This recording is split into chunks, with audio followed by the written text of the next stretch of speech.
நோய் அரிப்பு மூளை வந்திருக்குதுனாக்கா அதில் அரிப்பு அதிகமாக இருந்துக்கிட்டு இருக்கும். அதிக நேரம் உட்காந்து வேலை செய்கிறவங்களுக்கு இந்த மூளை நோய் அப்படின்றது சீக்கிரமாக வரும். அந்த நோயை சரி பண்ணுறதுக்கான மருந்து தயாரிக்கும் முறையை பற்றி பார்க்கலாம். அருகம்புல், இலுப்பை இலை, மலைவேம்பு 3 அரைச்சி எடுத்து வச்சுருக்குறோம். கடுக்காயும் கிராம்பும் இதை நல்லா அரைச்சி பொடியாக வச்சுருக்குறோம்.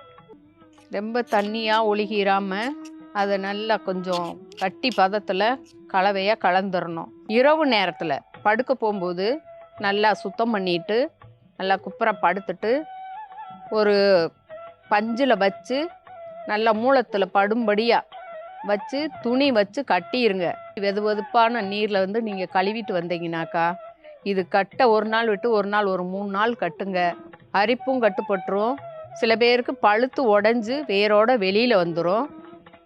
உணவு முறைகளை நீங்கள் சரியாக சாப்பிடுங்க. அதாவது அரிப்பு தரக்கூடிய பொருள்களை கரப்பான் பொருள்கள் அப்படின்னு சொல்கிற உணவுப் பொருள்களை தவிர்த்துட்டு நீங்கள் இந்த மருந்து வச்சு கட்டும்போது பழுத்து உடஞ்சி மூலம்ன்றது சரியாகும்.